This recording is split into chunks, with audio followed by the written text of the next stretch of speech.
All right, let's do a quick run through of the room. This is the old Masquerade Tower. These have not been redone yet. So this video is more of a how it was, if you will. And it was, a little dingy, the green carpet, not so great. There was more purples in some of the other Masquerade rooms, as I don't know that I had ever stayed in this particular type.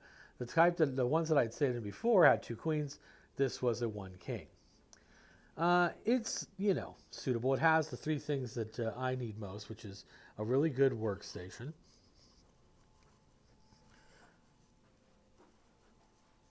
a safe, and a fridge. And I like the fridge is right there. It's not hiding. You don't have to go find it.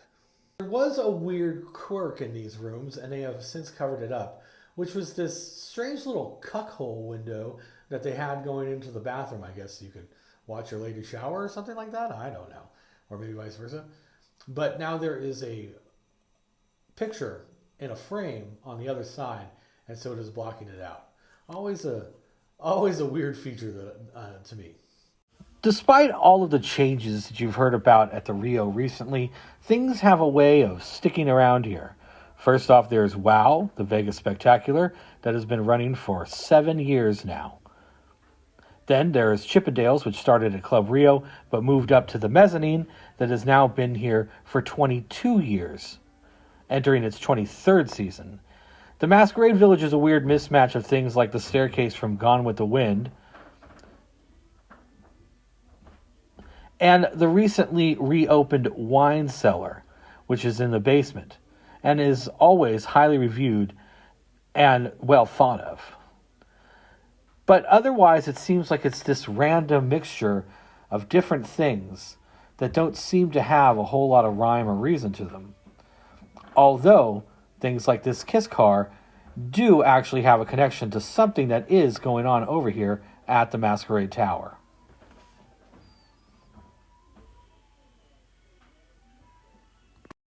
It says, "Do not sit on the tongue." I'm sure the real Gene Simmons would disagree with that.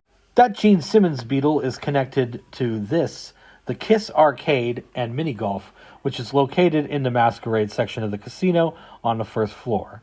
This here is being manned by what I figure is a wax figure of Gene Simmons, but it is just plain awful. Here in this space is what used to be the Coppola Cafe, and this sums up the Masquerade area pretty well. Ornate, wonderful, empty. Hopefully something will come and fill this space, as this was shut down in 2020 and has never reopened. It really is a shame. It was a nice place, and it was a nice space.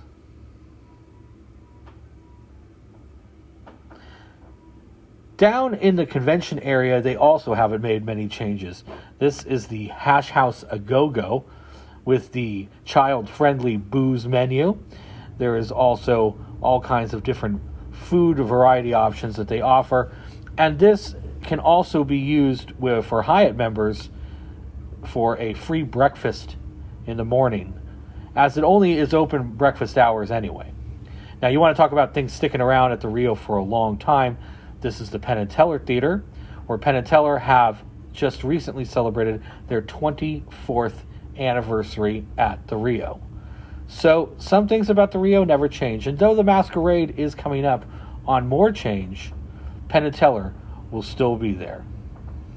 For a 15-year stretch, the World Series of Poker was held either partially or fully here at the Rio. Now, I played in 2009, 2011, 2019, and 2021. And in those times, I cashed in exactly 0 events out of 10 I played. I have cashed in one of the nightly ones, but they don't really they don't count that towards your overall stats. Anyway, so now we're going to go head down to where all that was, see if those rooms have been converted into or whatnot, and have a few memories. It's crazy how your mind plays tricks on you kind of psychologically, because this was a really long walk when I was trying to get to the poker tournaments, but now here that it's all gone, it doesn't seem to take much time at all. Oh, you could also get murdered by a cart speeding down here by older poker players back in those days too. That was a complete hazard. I remember having to hop, skip, and jump and dive, getting out of the way. And well, here it is. There's some kind of Hyatt convention going on down here, but this is the still named Amazon room, and that is where all the banners hung and all of the Hall of Famers were put up, and the most tables when they would do those wide shots of the opening days of the main event, they were all here in this Amazon room. There's also the Brazil room and the Miranda Tropical. Those were all there in existence back then too, so they have not changed the name of the convention rooms. Now this is the outside. This would be an area. There was also a set of doors further down, if you turn right at the Amazon room, where everyone came out and smoked. This place here would be filled with poker players, bad beat stories, all that kind of stuff.